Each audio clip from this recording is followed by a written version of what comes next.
Oi, turma, do livro História de um Sonho, Bezerra de Menezes, no capítulo 17. A curiosidade, muitas vezes, toma as cores de um sério desejo de conhecermos a verdade pela verdade. Eu, que estava fazendo proveitoso estudo no meu passado, a rever as minhas falhas para melhor corrigi-las, o que tinha com o fato de ser hoje meu amigo aquele espírito que tanto mal me fez? Se procurasse saber como se deu aquela meritória transformação, que aliás bem sei depois que o Espiritismo revelou a lei do progresso universal, produzindo a salvação universal pela purificação dos espíritos, se procurasse mesmo assim conhecer o caminho que seguiu aquele espírito até transformar-se de inimigo em amigo, seria isso uma inspiração louvável, porque assentaria no amor ao próximo, lei das leis do aperfeiçoamento humano. Ao ouvir o guia, senti ardente desejo de saber que é este amigo. Hoje perguntei se era possível sabê-lo, ao que me respondeu: não, porque isso em nada concorreria para teu progresso. Antes poderia prejudicá-lo, perturbando os sentimentos benévolos de hoje pela recordação dos ódios passados. É por isso, meu filho, que a sabedoria infinita pôs espesso véu entre o presente e o passado dos espíritos, fazendo-os, enquanto encarnados, esquecerem o que foram e o que fizeram, bem como as relações que tiveram. Desse modo, a vítima pode ligar-se por amor ao algoz e vice-versa, e mais tarde, quando se dissipar o véu da carne, já estará cimentado entre eles o sentimento que deve conduzir os homens a uma única família, com um único Pai, Deus, a um único rebanho, com um único pastor, Jesus.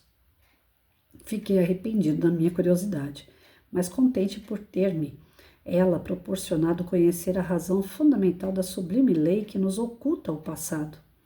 Não é a única, interveio o guia, lendo o meu pensamento. Essa diz a respeito às nossas relações com os outros. Há também poderosa razão no que se refere exclusivamente a nós. Se soubéssemos o que fomos, dificilmente resignar-nos-íamos a uma condição inferior.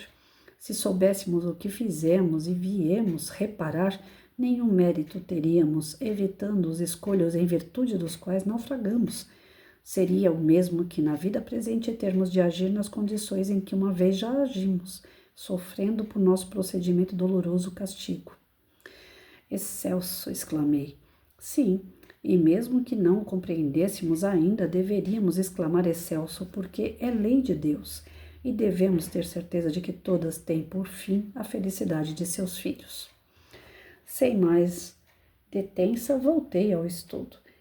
A lúgubre prisão parecia estar iluminada, embora para os homens quedasse sepultada em trevas. Junto ao moço que jazia dormindo em sua cama de palha, não mais viu o negro espírito, e ele já tinha sido retirado, mas unicamente a boa mulher e um menino louro, de face como a devem ter os anjos que assistem o trono do Senhor, e de cujas vestes brilhantes se irradiava a luz que enchia o quarto. É o anjo da misericórdia atraído pela humilde prece da mãe e guarda do pobre moço. Apesar de ser um fato passado havia longos séculos, minha vista turvava-se à perspectiva daquela sublime fisionomia e meus olhos cerravam-se, como para evitar a deslumbrante claridade que dela se irradiava. Conversam os dois enquanto o moço dorme e o enviado diz ao guarda: eu fico a dar-lhe mais fluidos benéficos para que acorde em melhores disposições, e tu, meu caro irmão, vai desfazer a obra do infeliz influenciando o pai, para que desista do tenebroso intento e este jovem possa ainda volver a missão que trouxe e reparar, quanto lhe for possível, o lamentável desvio da senda que tão vantajosamente seguia. O espírito, que era a mulher, curvou-se ante o menino louro e partiu, espargindo alegrias, e eu, atento ao anjinho, não o pude seguir, pois fiquei a contemplar aquele sublime quadro das grandezas do céu. Porém, do meu êxtase, Fui arrancado vendo a loura criança fazer um sinal ao moço adormecido como a chamá-lo.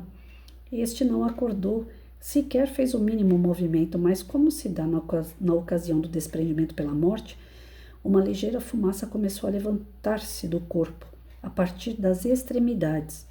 Ela foi se condensando à medida que se aproximava da cabeça, onde formou coisa parecida a um turbante de fumo, e assumiu a forma do moço, caracterizada por uma fisionomia, desprendeu-se do corpo, mas não completamente, a ele permanecendo ligada por um cordão ou fio quase invisível.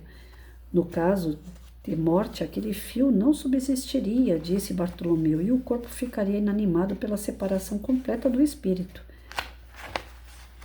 No simples desprendimento transitório que muitas vezes se dá, especialmente durante o sono, como acontece contigo agora, o fio de união não se rompe, para que o espírito, embora ausente, continue a animar o corpo a manter a vida. Eu nunca tinha visto um desprendimento, mas conhecia a lei que o regula e o que estava vendo conferia perfeitamente com ela. O espírito, tendo deixado, portanto, seu corpo deposto nas palhas, pôs-se defronte no pequeno louro, que suponho ter apagado sua irradiação, pois que nenhum espanto lhe causou. Antes, foi-lhe motivo de afetuosas manifestações. Começaram como se brincassem, tomando o moço as mãos da criança entre as suas, mas em breve passaram do riso ao sério, não podendo eu ouvir sua conversa. Mais de uma vez o moço enfureceu-se. Sua fúria, todavia, abrandava-se a voz do menino, e ele voltava a uma serenidade que não era a habitual, mas estava longe de ser a expressão da loucura que ainda há pouco se estampara em sua fisionomia. Súbito abriram-se-me os ouvidos e eu ouvi dizer: parece que é verdade o que me dizes, porque em meio a esta infernal tortura me atravessou o pensamento a ideia de que grande bem pode vir-me deste grande mal, e tive uma vaga intuição de outra vida, onde riem os que aqui choram. Sim, riem os que aqui choram, mas só os que choram por amor ao bem é que sabem chorar. Mas há mesmo outra vida? Sim, alegre para os que fazem o bem aqui, triste e dolorosa para os que fazem mal. O que é bem e o que é mal? Bem é conformidade com a vontade de Deus, mal é a revolta contra essa suprema vontade. Como se entende essa conformidade? A ti que mais não podes ainda compreender, eu direi: conforma-se com a vontade de Deus o que faz todo o bem, que podes a todos, o que sofre por amor a Deus todos os transes dessa vida, e os que choram resignados para rirem na outra vida. Garantes-me isso, criança sublime? Não ouvi a resposta, mas vi a criança cercada de luz deslumbrante e o moço levar as mãos aos olhos, bradando: basta, não preciso de mais. Imediatamente o espírito recolheu-se ao corpo e num instante o moço estava acordado. O anjo desapareceu. Na prisão ficaram apenas o condenado e a boa mulher, que lá voltou. 2 pontos, né, que ele coloca nesse texto. A questão do desdobramento, onde ele percebe que existe o esquecimento, pelo menos provisório, né, quando a pessoa está reencarnada. Ela não sabe o que aconteceu no passado, ela tem uma leve desconfiança, intuições, ela tem o desdobramento para poder ganhar um pouco de conhecimento diante das suas passagens, os seus episódios tristes ou alegres têm uma justificativa no que ela foi no passado. Então, ele tem uma ideia do que pode ter ocorrido, mas não tem a certeza. E isso está na benevolência de Deus, porque já pensou? Se nós soubéssemos todo o mal que nós causamos no passado, certamente, encarnados, a gente ia cometer o mesmo mal, né? Do lado de uma pessoa que a gente matou ou que nos matou numa encarnação passada, hoje nossa mãe, nosso filho, e aí a gente olha para a pessoa e fala: opa, essa pessoa pode me matar a qualquer momento, ou eu tenho vontade de matar ela e vou matar de novo, né? Então, assim, diante dos nossos perrengues que nós vivemos no dia a dia, tem uma explicação. Só que essa explicação, por enquanto, está guardadinha. porque nós temos que fazer a lição sem olhar a cola. Né? Se a gente olhar a colinha, que graça que tem? Qual é o mérito de passar nessa prova? Então não tem que olhar a cola, tem que tentar fazer, né? Nem que sejam exercícios contínuos, hora certa, hora erra, mas é assim que a gente vai evoluindo. Então o primeiro tema que eu vejo que ele desenvolve nesse capítulo é a questão desse breve esquecimento que nós temos, mas que a espiritualidade vem e apoia a gente no desdobramento, nos dando algumas condições de entendimento. E aí é onde aparece o anjo, né, a criança, dizendo, aquele que está totalmente desequilibrado, transtornado, de que se ele souber passar pela prova que ele está, ele vai sorrir lá na frente. Hoje o que traz choro para ele, na verdade, é um remédio amargo. Então a espiritualidade sempre nos apoia, sempre colabora com tudo aquilo que nós necessitamos para o nosso desenvolvimento, protege, ampara, nos dá acolhimento, né? Eles são irmãos nossos, então eles, por terem a grandeza espiritual, a gente pode falar e fazer o que for, que eles vão estar sempre perdoando, porque eles entendem esse processo, porque também um dia passaram. Então nós não temos anjos, espíritos superiores porque eles são mais gostosos do que nós. Não, é porque eles também trabalharam, é porque eles também conquistaram isso. Assim como nós de pouquinho em pouquinho estamos conquistando. Para nós ainda, num planetinha de prova e expiação como é o planeta Terra, é mais difícil entender isso, que um espírito evolui, que um espírito aprende, que um espírito volta para poder ensinar. É muito complicado, não é um processo fácil para o nosso raciocínio. Né? Ainda mais quando a gente vem com alguns dogmas, quando a gente já vem de algumas religiões que já tem tudo pronto. Né? É o céu ou o inferno, não tem o meio termo. Ainda que existam isso, é um começo, é um princípio de entendimento, então não está errado também. Aquele que acredita no céu, inferno, purgatório, não está errado, está caminhando. Né? E nós que já passamos um pouquinho dessa fase do céu, inferno, purgatório, a gente sabe que existem vários mundos, que existem uma série de tipos de encarnação, reencarnação nossa, que nós temos uma série de histórias, envolvimento com pessoas, coisas boas que nós realizamos, coisas ruins, oportunidades novas, que a espiritualidade carrega a gente praticamente no colo, nos dando condições de poder entender o processo para que a gente realmente evolua. Então não é algo que seja fácil, mas é possível a gente compreender.